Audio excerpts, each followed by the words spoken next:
Yeah.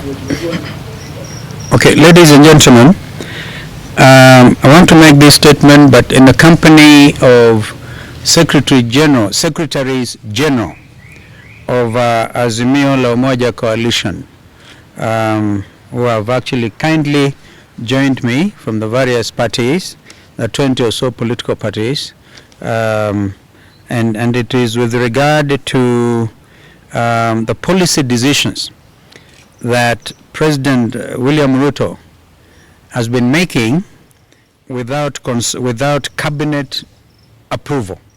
Basically, we all know that Kenya Kwanza do not have a cabinet in place. And so this is causing concern because since taking office in September, President William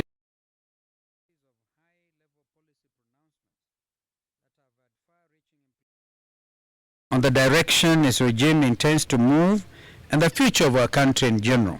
And we make this statement fully aware that Azimio la Umoja One Kenya is a responsible, responsible opposition. And that is what this country needs, because if we don't put ourselves in that position, a lot of things may go wrong. The crescendo appears to have come at Mashujaa Day held yesterday. And for a start, I want to thank the State Protocol Office for sending me an invitation, because I went there as an invitee because it's a national day celebrating Mashujaa Day. It was not a Kenya Kwanza affair or indeed Azimio la Umoja affair. So this is a very important national day when we celebrate the selfless sacrifices by the founding fathers of our country.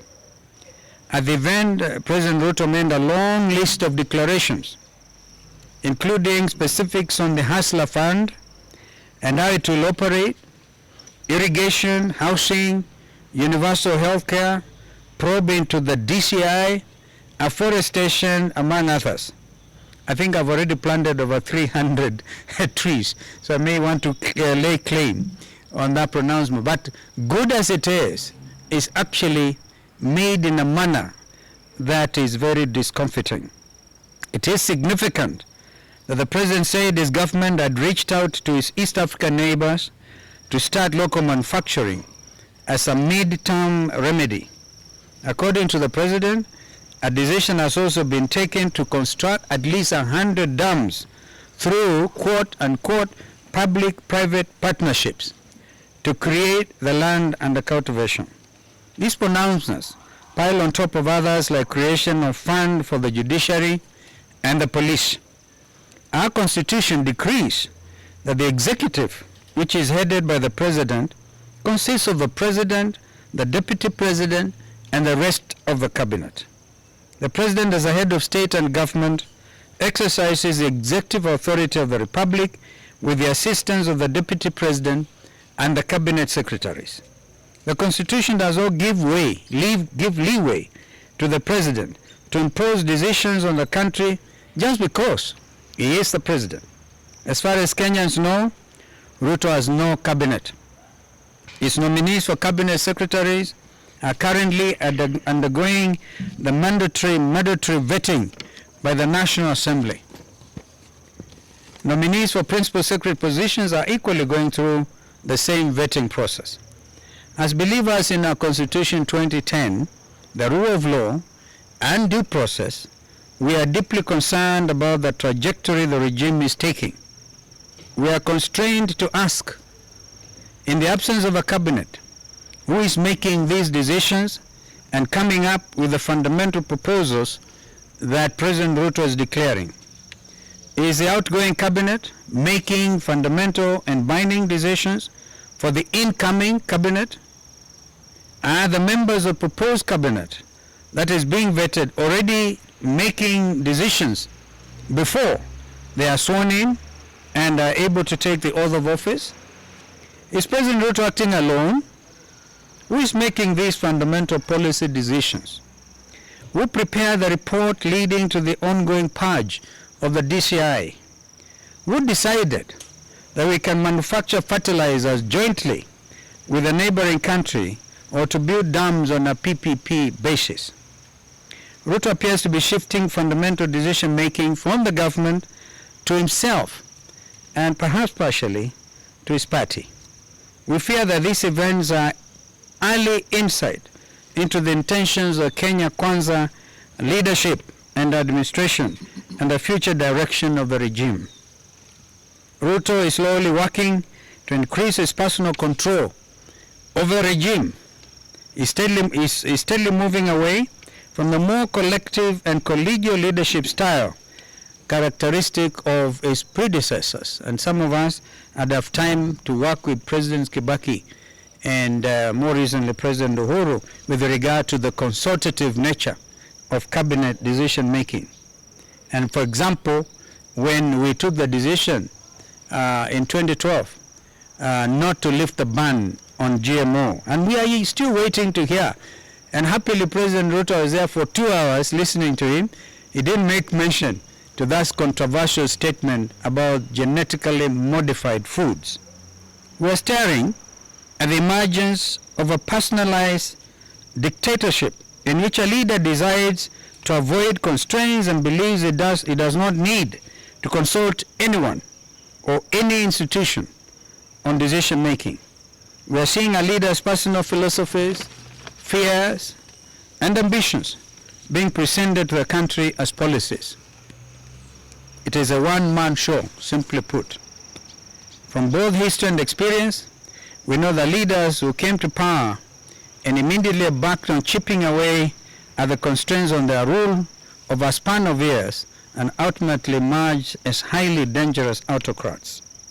Ladies and gentlemen, this kind of approach has very high chances of miscalculation. This personalized approach to policy making also gives leaders, and it will definitely give President Ruto the latitude to change his mind on a whim. This is a recipe for volatile and erratic policies.